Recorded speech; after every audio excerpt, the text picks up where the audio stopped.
Hello and welcome to Colville Library. We are live from Colville Library today and we're here with a very special guest who is Matthew Pegg. He's from Mantle Arts and he's going to do a great talk for us today, which is Voices from the Past, which is to do with an oral history project that he's been doing locally. So I'd like to introduce Matthew. Thank you very much. Yes, as Victoria said, my name is Matthew Pegg. I'm Director of Mantle Arts, which is based in Colville at the Springboard Centre, just around the corner near the Clock Tower. And this talk is, as Victoria said, Voices of the Past. And it's about the oral history of this area of Colville and North West Leicestershire. And it's about a project that Mantle Arts has been doing for the last 2 years, which focuses on oral history. And there are 4 mysteries in it, 4 things, not enormous mysteries, but things that we found that we didn't know about our own background and the past of Mantle Arts. And I thought we were going to say we've solved 3 and not the 4th. And actually, the day before yesterday, I found a way of solving the 4th mystery. So I'll be able to tell you about that as well. And first, before we do anything else, I'm going to play you a little bit of audio. This is a woman called Hilda Hooper, and she's talking about her working day. From the cold then with a cup of tea.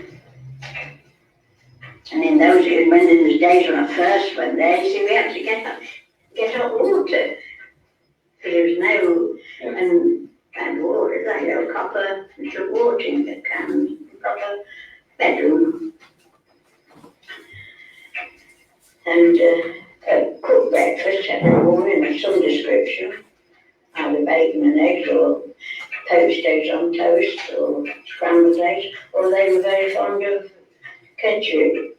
Well, then after breakfast, you see, you cleared the table and washed up and did the dining room then, or whatever work you did, and then you cleaned the silver, tidied the flowers up. By that time it was time to get the lunch. Well, you got changed then for the afternoon, and then you see you did the mending. We got the tea, yes, or even they didn't use the drawing room in later years a lot. They sat in the music room more. It was warm, you know. But when anybody was there, they had it in the drawing room. Right, little snippet of Hilda Hooper, and not massively interesting in itself. But what is interesting about it is that Hilda Hooper was born in 1896. So you're listening to somebody who is a Victorian, in effect. And you probably recognise Barton Hill House. She was a housemaid at Barton Hill House, and the memories she has of her working day there date from the 1920s and 30s. So you're literally listening back into the past. Just to give you a bit of background, that recording is part of one of 16 cassette tapes. And they're oral history recordings. They're recordings of local people from this area.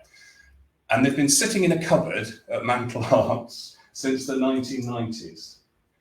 This is the building we work in. We're an arts organisation. We work with communities, so we do all sorts of projects. We've worked with schools and young people. We've worked in care homes with elderly people.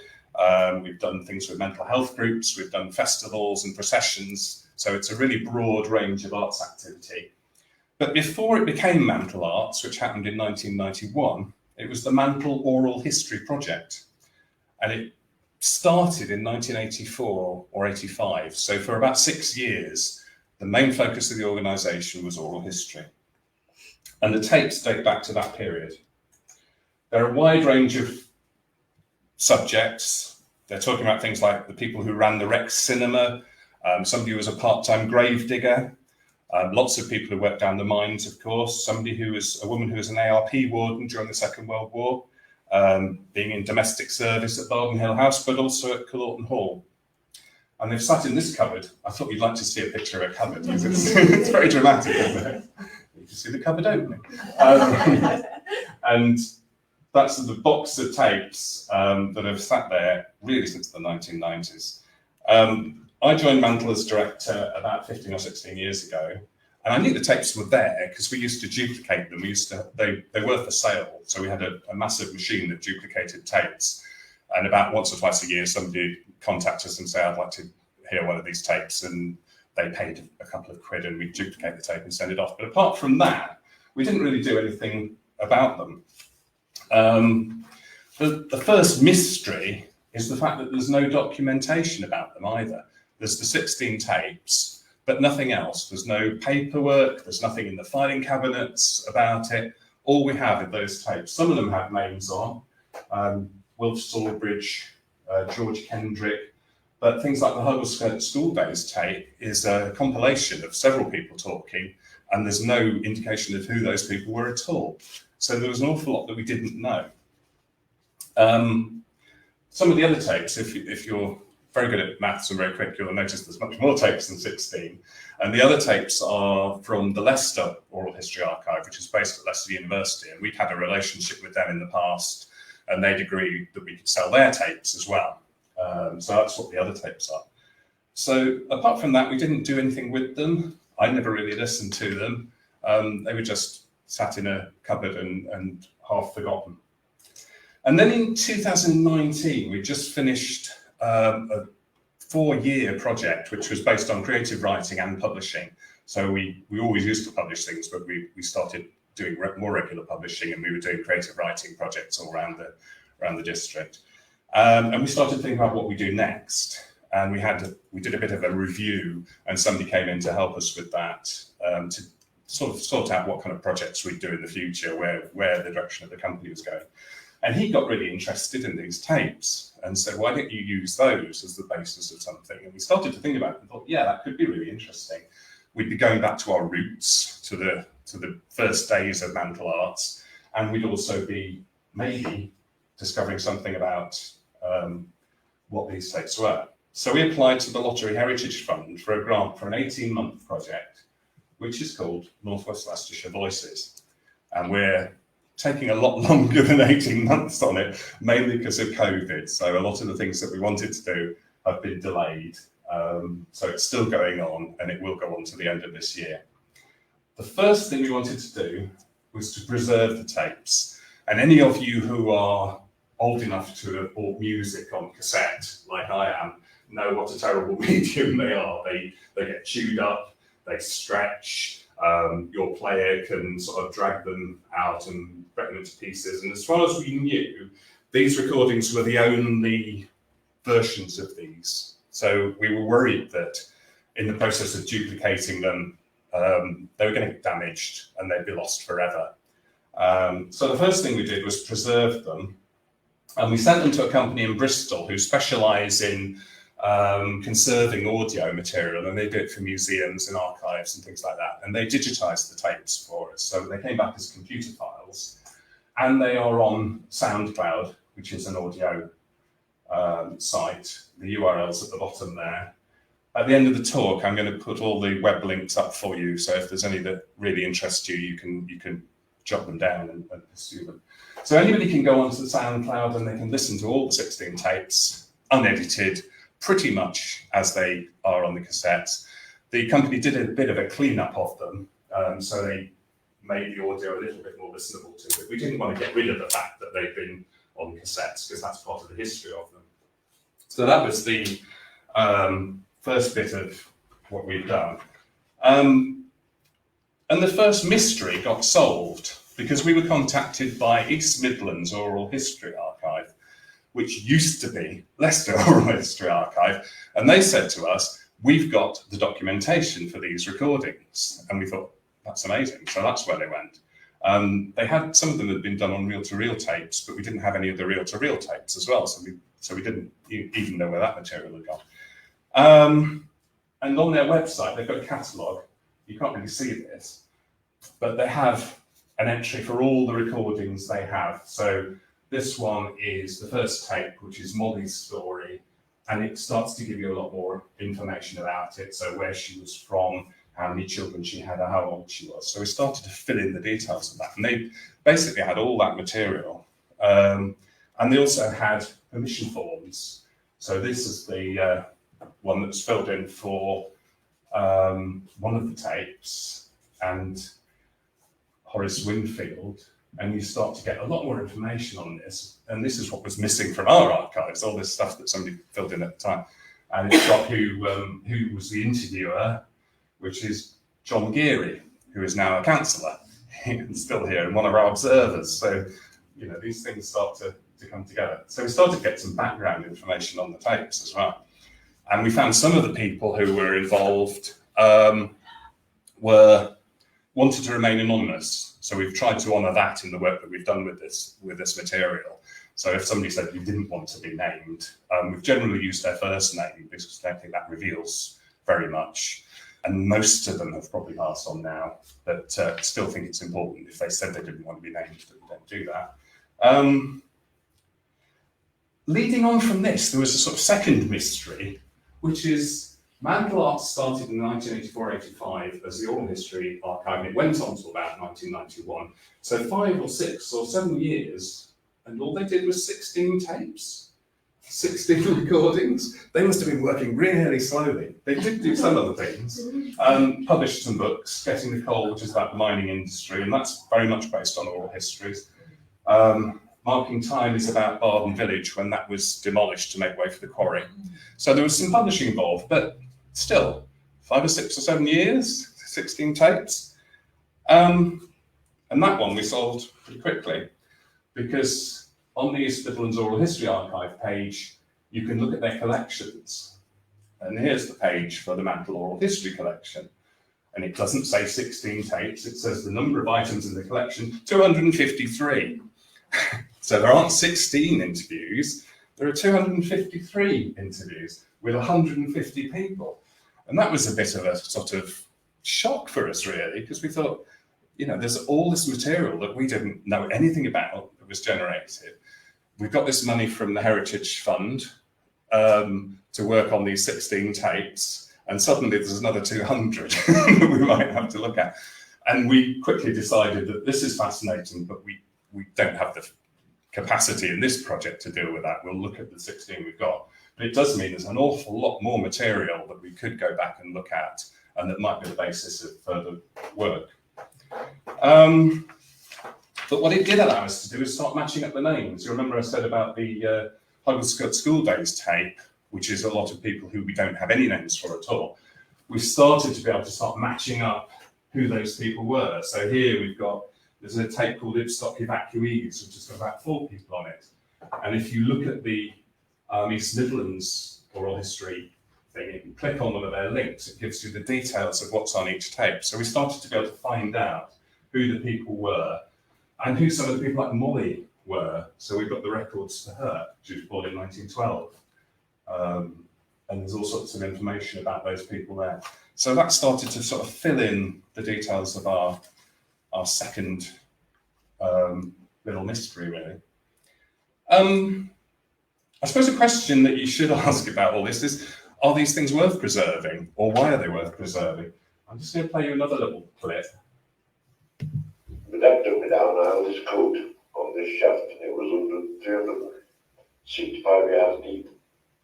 And we got on, and I was equipped in my blue slippers. I got the positive pictures and slippers and some long trousers, and I wanted to got me. A few studs in the shoes, not boots, and a cap, and the coat that was a bit tight, a bottle of water, and a snapback around my arm. And I went down the pit. I went very big. I grew after I was 17. I don't know, I was probably 6 stone, no bigger than that. I went down the pit shaft with that hanging under his coat, and when we got down halfway, the sensation is that you're going back. And I said, we're going back down. No, it's all right. And that's when you count up 12 of you in a little treat affair, you know. And you can imagine me dividing all the men. You see, he knew that my first day down, everybody sympathetic, you'll be all right, lad, you know, and all that sort of stuff. And then you get out to this bottom where this When you come over light anyway, candles and things about it. Once you got off the cage, the first fear, then look around and see, well, is this light fit? Because no one has, I'm talking about early years, has no idea what fit is like. You know, you see some winding wheels and what have you, but you don't know what it's like on the ground. You can't envision what it's like. But walking in with Dad, you couldn't walk holding hands now. You walk behind him holding his coat tail. You see, you couldn't take radio because every few yards there'd be an obstacle in the road, a piece of coal down or a piece of stone, and they shout up.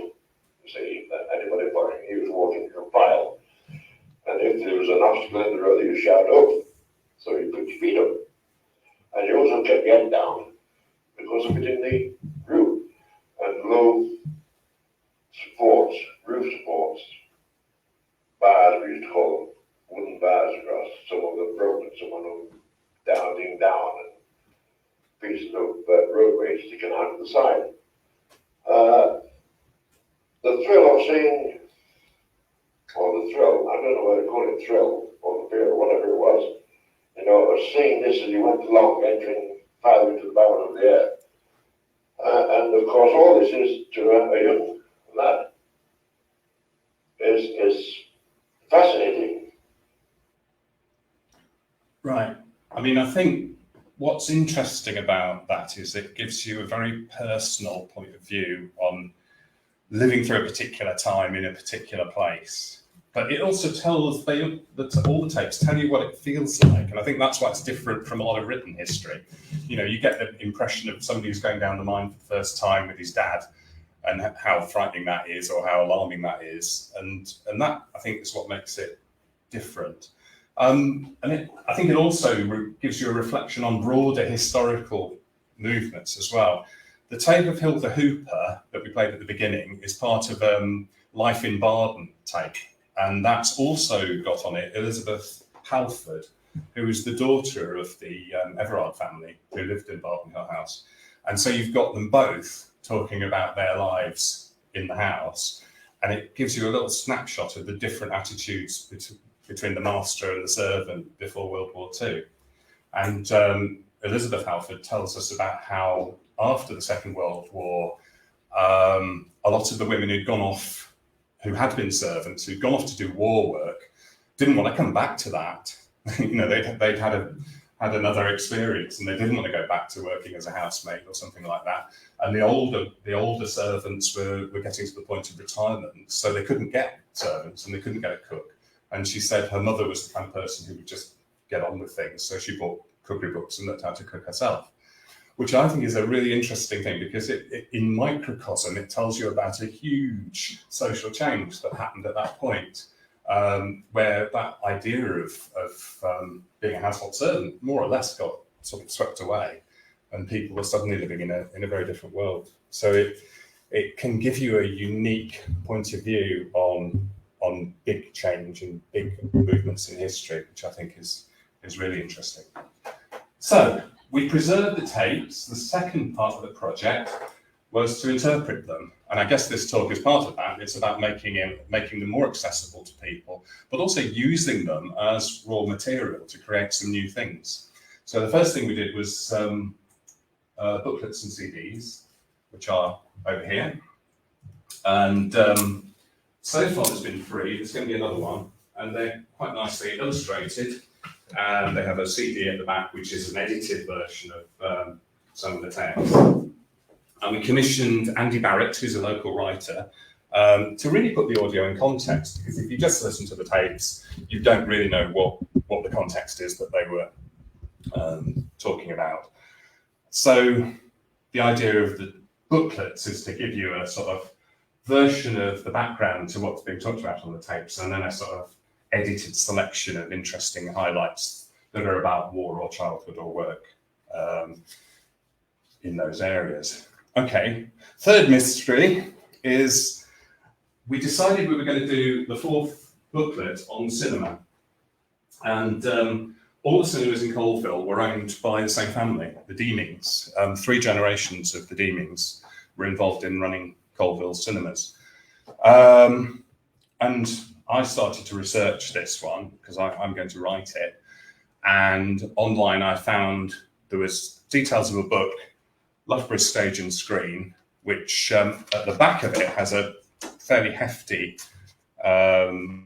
appendix, which is about the Deemings and about cinema in Colville. So that seemed to be a really good source. And I couldn't find the book very easily. So because it was published by somebody called the Mercia Cinema Society, who doesn't exist anymore. And they were, basically their books aren't available anywhere else. And then I found a company that had taken on all their stock and were selling the books. So I managed to order a copy online.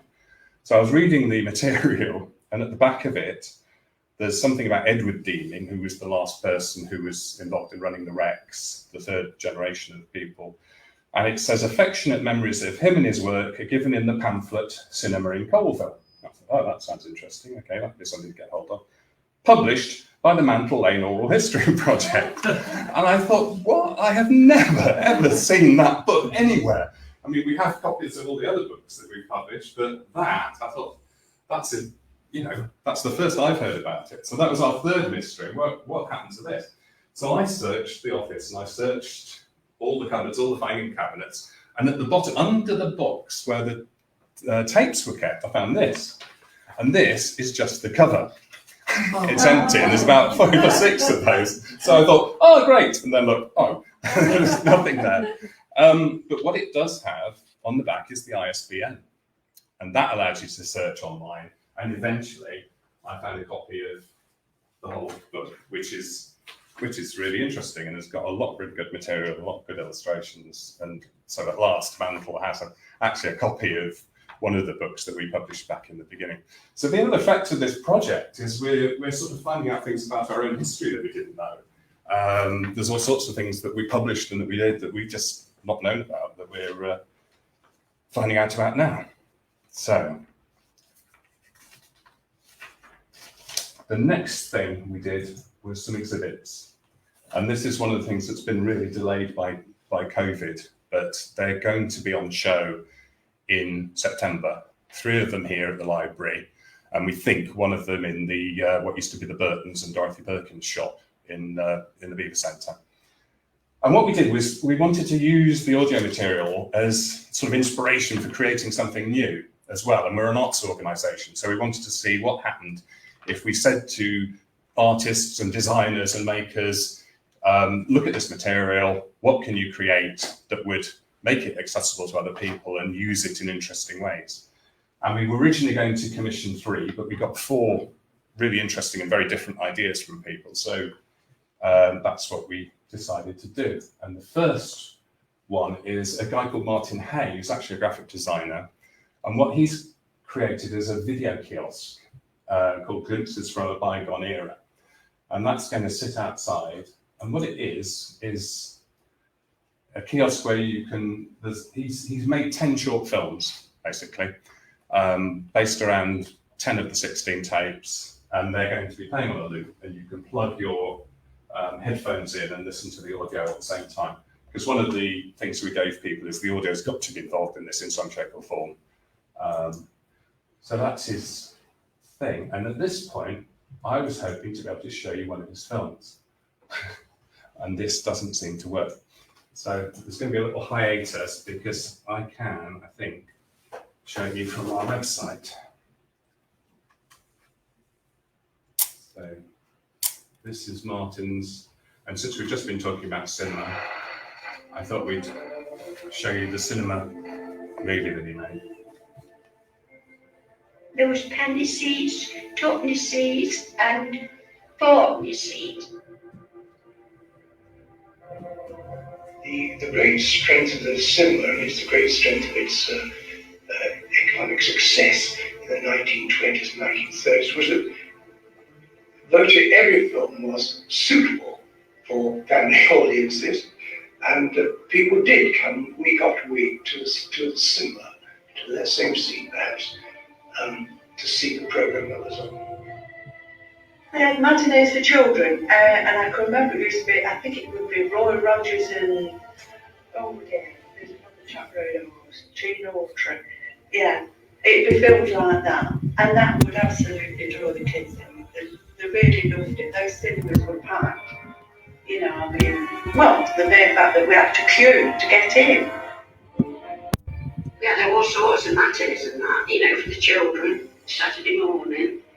The murder, they used to have these MP shooters, and if you weren't careful, you got one in your eye. And then I used to go around with the ice cream tray, and by the time I'd finished my tray full of dried peas.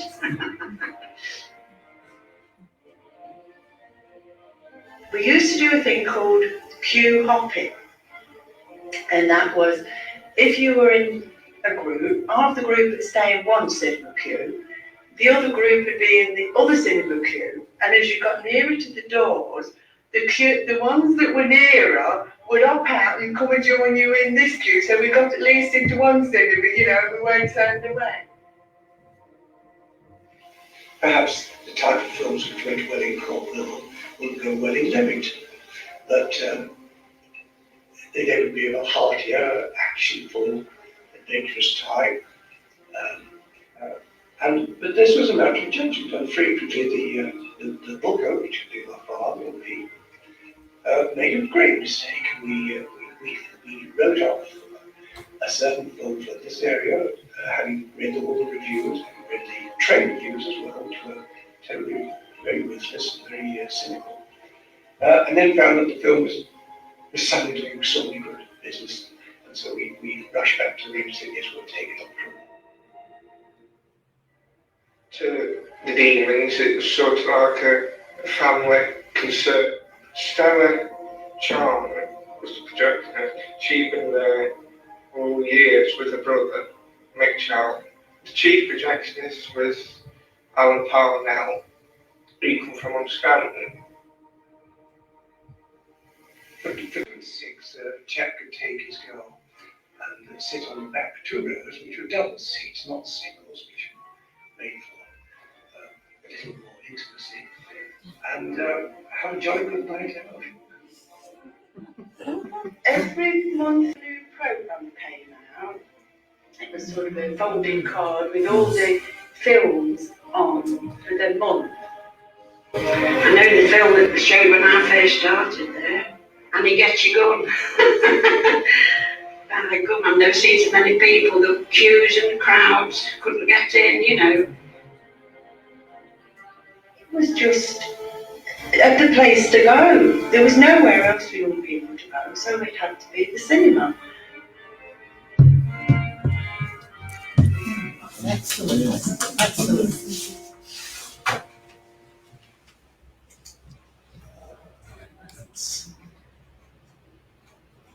Let's try and pick this up where I left it.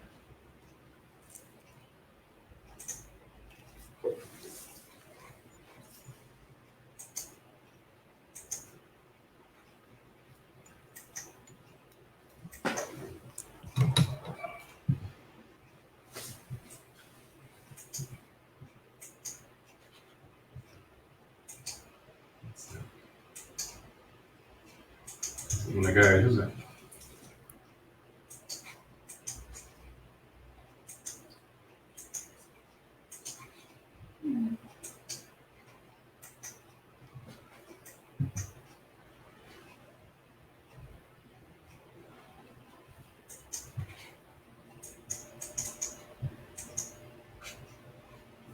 Okay. There we go. So that is the film that we couldn't just show. Sorry about that. Can be a few hiatuses involved in this. I'm going to nip through the other. I mean, I think Martin's done a fantastic job with these 10 films. I think he's really gone above and beyond. He's a bit obsessive compulsive, to be honest, and he's constantly sending me newer versions where he tweaks something tiny. But I think they are great, and they do. And he's selected some really interesting visual material, and he's also got pictures and permission from Colville Historical Society. So he's sort of taken a lot of time putting those together, and they've been very useful because we've now also created a website for the project, which was also part of our response to COVID, because we thought we needed some way for people to be able to access all this stuff that they can't access live. So they've been very useful in terms of being able to put them on there as well. Second exhibit is Emily Tracy's Speaking Volumes.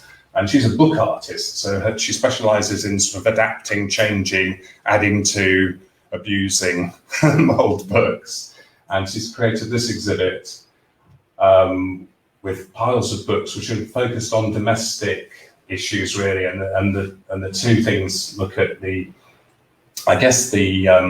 work of women as reflected in the audio tapes. And the idea is that there'll be QR codes that you can scan next to this, so she's decided which bits of audio people need to listen to look at this thing.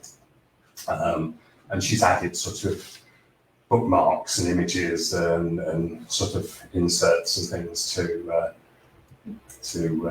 her books. So that'll be out there in the foyer. Leigh Barton, who I spent an awful lot of time thinking was male, but isn't, is a sign writer. And she works in very traditional signwriting techniques, but creates modern art using that. And she's done a whole series of things. Some signs. This is what's going to be in the shop in the Beaver Centre. She's done some signs based on some of the audio. So this is from the woman who was in the ARP.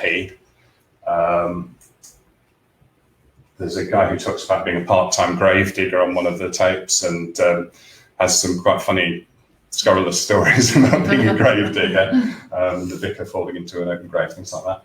But he refers to himself as Joe Muggins at one point. He said, because lots of people try to do it, but when it gets difficult, nobody wants to do it except Joe Muggins. So she's done his gravedigger's spade. There's a lovely story, you'll see in a second what the story about drink milk, it's better than beer is. There's also a lovely story in one of the tapes about miners where one of the guys buys some bacon sandwiches for lunch and he puts them in the pocket of his coat and he hangs that up when he's down the pit. And when he comes back, the coat's gone.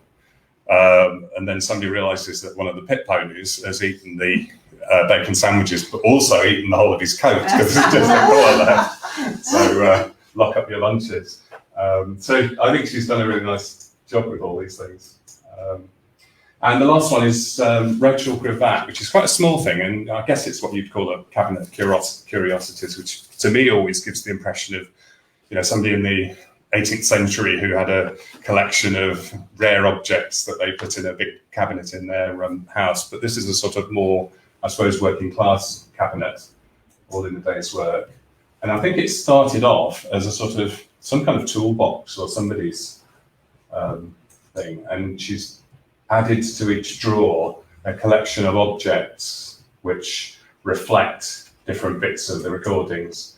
So there's one that is about the cinema, there's one about sort of home life and domestic life. These are not real potatoes. She's found a theatrical potato supplier, and they're very realistic.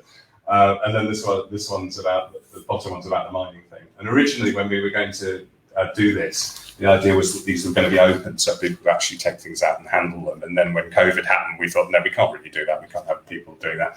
And actually, I think it wouldn't have been very practical anyway, because I think things would have just gone missing and been lost. But it's really quite evocative. There's the dried peas that the person at the Rex talked about. So that's that one. I'm not sure if this is going to work, because the people we got to do the website also, again, because we knew that exhibits wouldn't be able to be on show for a long time, they did we were looking at ways to show them online, and we came to the idea of, why don't we do like a teaser trailer like they have for movies? So they did one for each of the exhibits, and they also did one that I'm going to try and fail to show you on this slideshow for all four. And I thought it would give you a sense of what the things you've just seen work as when they've got the audio that's going to be with them as well. So I'm going to try again if I shift to the website, because that's got it on it.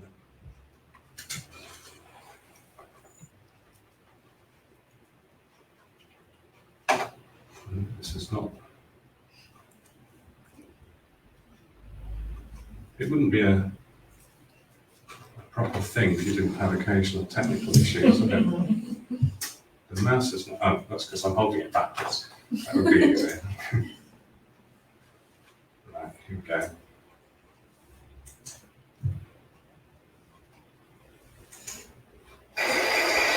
So this is the trailer for all 4 exhibits. Was Monday the wash day? Yes, Monday was wash And day. you tried to get it all done? Well done if we could, yeah. Sadie used to say, no, let's try and get it done if we can, Miguel. We don't want to wash tomorrow, you know, because it was so cold. It was very cold up there, yeah, very cold. But it was lovely in the summer. What time did you finish work in the laundry? Well, sometimes when we're today, probably 8:30. Yes, we might have to stop and have a cup of tea, you know, or a bit of dinner in between and that. I mean, time was our own. So by the time you finish work, you'd have a meal and it'd be time for bed? Yeah, oh yes, definitely.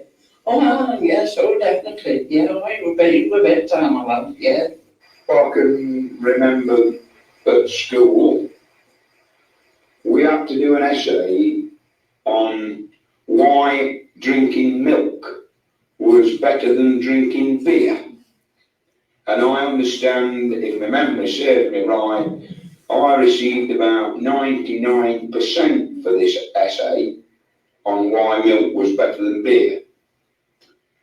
That didn't do me a lot of good, because since joining the Marines at 18 up to age 60, I think I've sucked quite a lot of pints of beer, in fact a lot more beer than milk.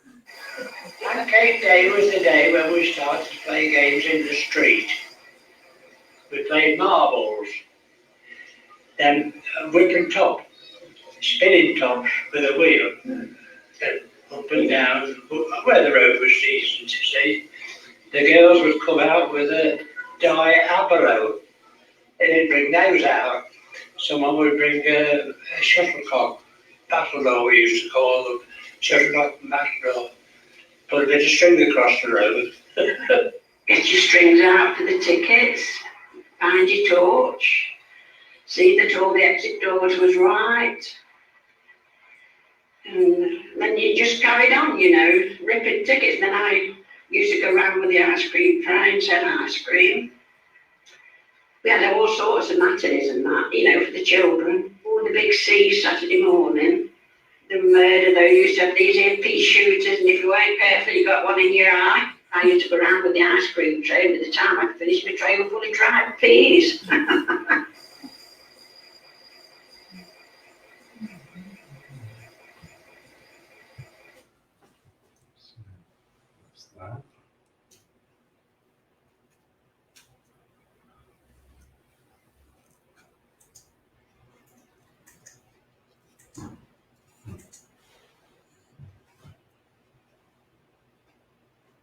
Right. So that's just a shot of the website for the whole project, which has got all the films, stuff about all the exhibits, and details of everything that we've done. And that's the link for that if you want to go and have a look at it. It's nwrvoices.com. And I think I like the way it's the same designers who did the booklets, obviously, so they've tied the look in, which I think is nice. And then the third thing that we've done to sort of make these tapes accessible to people is a series of podcasts, which you know. And again, we commissioned Andy Barrett to write these. They're a bit different from the booklets and CDs because we've got 2 presenters, and what he's done with the scripts is to mix together modern presenters, people doing readings, and the original audio. And we've done it with the community cast from the local area, so they're not professional actors. And I went and recorded children from All Saints School doing some of the readings. And the readings they're doing are some of the bits of the audio tapes where people are describing their childhoods. But when you actually put it in the mouths of children, you get a slightly different effect. And there's a really interesting mix of information there. And we went to Loughborough and spent a nice day at Aspect Studios recording all this in a very small cupboard. And then we've got an audio editor working on the whole project for us, and he's done a terrific job of sort of mashing together. In the winter, when wireless was just beginning to... Sorry. So I'm just going to play you, this is about a 4-minute section of one of the bits of podcast, which I'm going to play for you. I can also talk about music copyright if anybody's interested. It sounds like such a deadly subject, but actually, one of the things that this project has taught you, that even things that seem quite boring when you start can suddenly get very, very fascinating. So anyway, so there's a little snippet here of the podcast, and I think it will just demonstrate the mix of things that I've... In the winter, when wireless was just beginning to come in, so we started on this here wireless. First thing you do, you had to put a 60-foot pole at the bottom of your garden. Father provided that for us. Right, up it went. Put the lashings to it and all that. Then we had earphones hanging the side of the fireplace either side. Then what we used to call a little crystal cat's whisker. You had to find the right spot on this, looked like a bit of coal it was. Stainless Stephen, comedian. He used to go telling everybody, did you get Stainless Stephen on? We did. Yeah. Yes, that's how it all started. Cat's whisker and this little bit of crystal. And we tried it with coal, a little bit of bright coal, and it worked on that. But a 60-foot pole and a great big air. That's technology.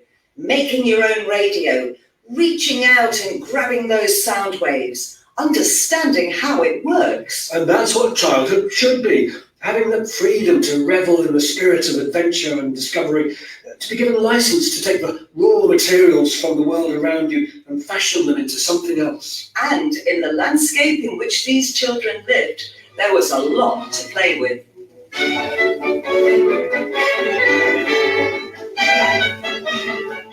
Me and my mates used to slide down the slag heap, which was a light and smouldering on corrugated iron sheets, 4 at a time.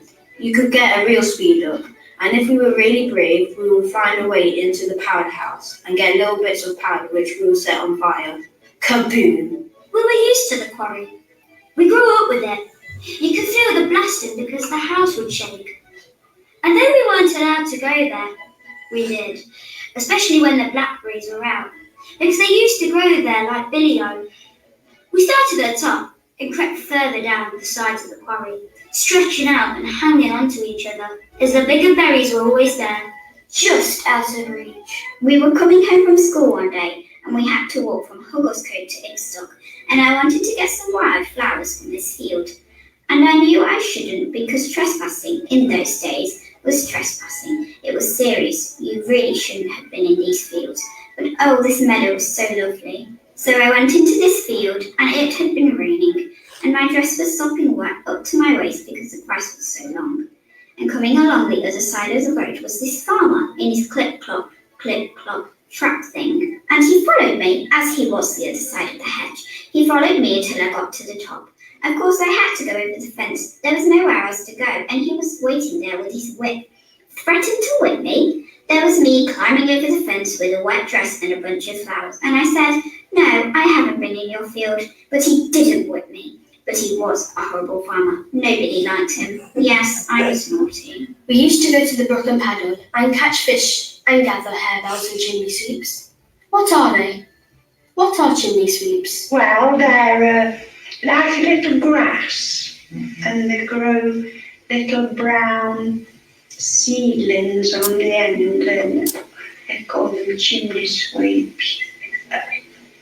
Yeah, eggs and bacon and mayblobs. They were like buttercups that grew in the water. What are eggs and bacon? That's a little orange and red flower. It only grows a little tiny stem. Right. I really like the way he's just mashed the modern recordings and the old ones there. I think it's very clever. If anybody's interested in the podcast episodes, you can find them on Spotify. You can also find them on Anchor, and that's the link there. And again, I'll put that all up at the end. There's 6 episodes, again, looking at different aspects of the audio. So there's the one on war, there's the one on childhood, but they're actually quite different from the booklets, I think.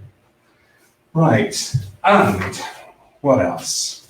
Okay, what we haven't done yet due to COVID, there's an education pack which we're going to send to every school in Colville, which is about how they can create their own oral history recordings, because there's a bit of the national curriculum for primary schools which is about local history, so we're doing something that will fit into that. And that's been delayed, well, not really because of COVID, but just because I've had so much else to do. And we were going to run quite an ambitious range of schools workshops, and we're still going to do that in the autumn, but it'll be a slightly shorter version, but that will probably be some drama-based work that will also involve listening to some of the audio. So that's what's still to come. So that's the first two aspects of the project.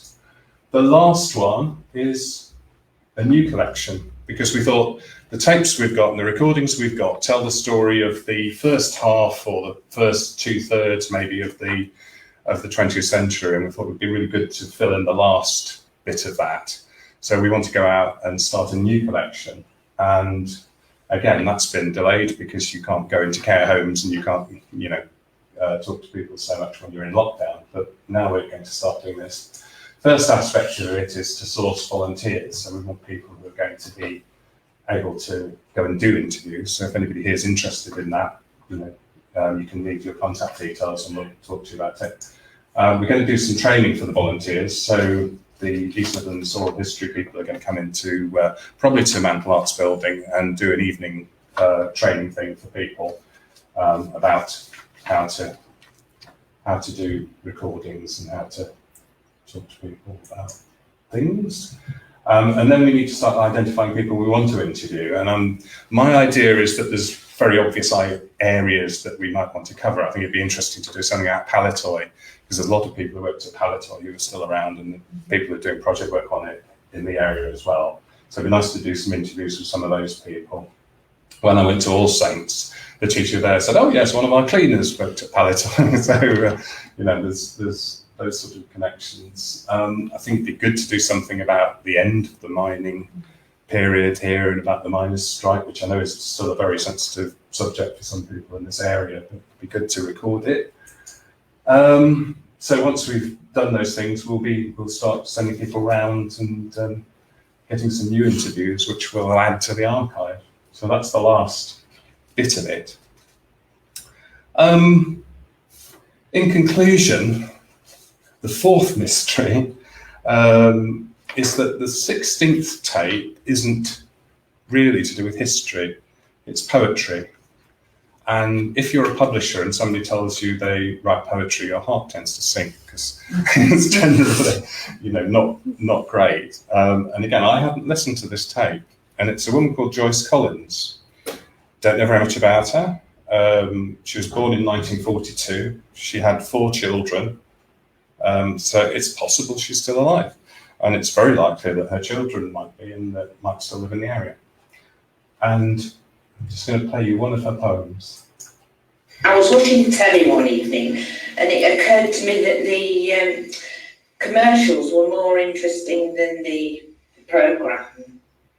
How I envy the TV housewives, with the homes all sparkling and bright.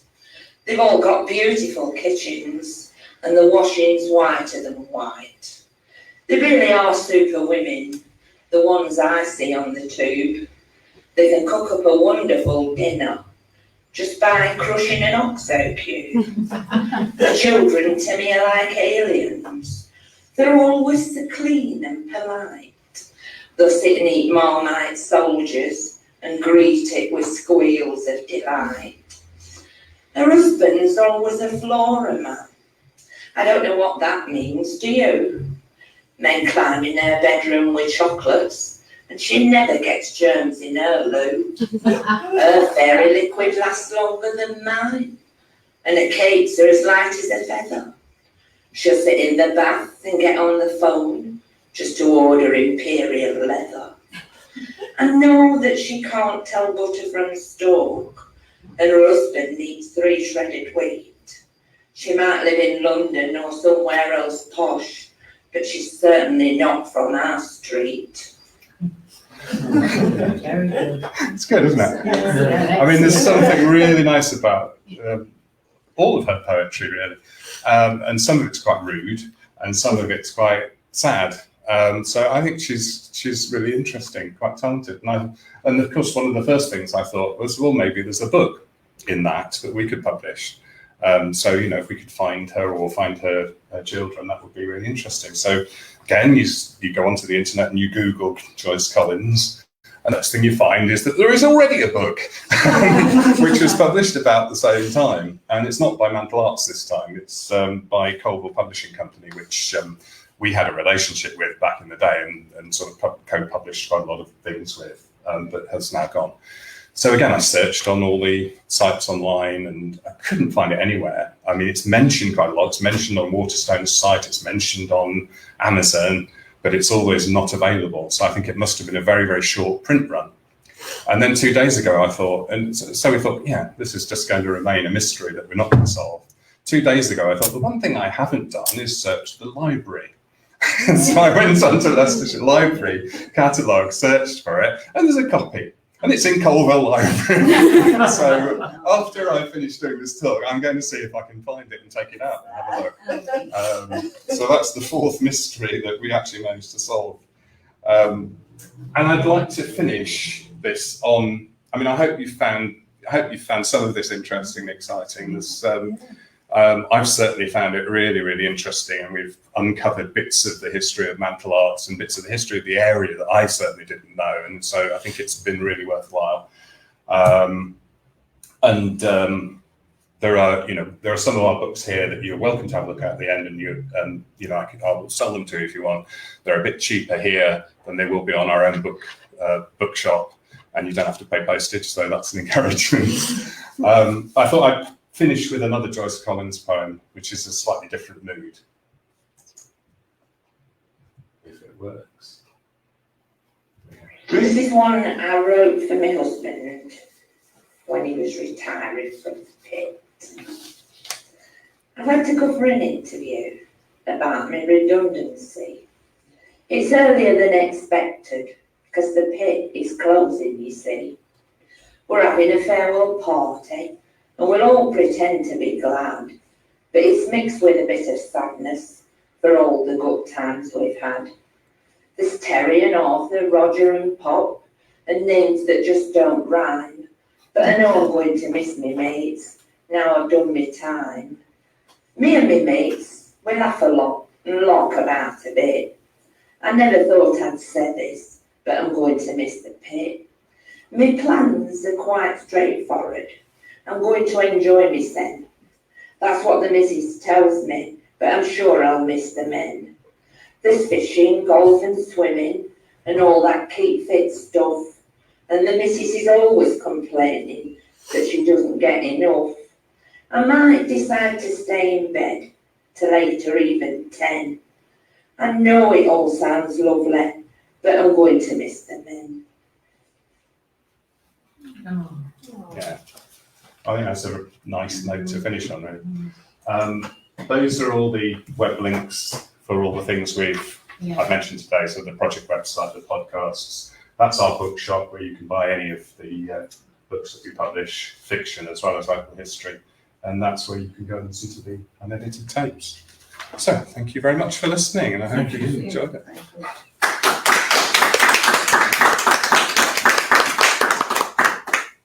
Thank you, Matthew. That was really fascinating and absolutely excellent. I think we can all agree this is a really fascinating project for Colville and the local area, and to widen out knowledge of local history as well. Absolutely. And I just really hope that we've got that book for you in the local Cities Library. So yeah, thank you all very much for coming. Thank you. I think Matthew's going to be here for a few minutes. Yeah, if anybody wants to ask any questions, please just come up and ask. And if you want to buy a book, come up and ask that as well. And yeah. Thank you. Right, thank you.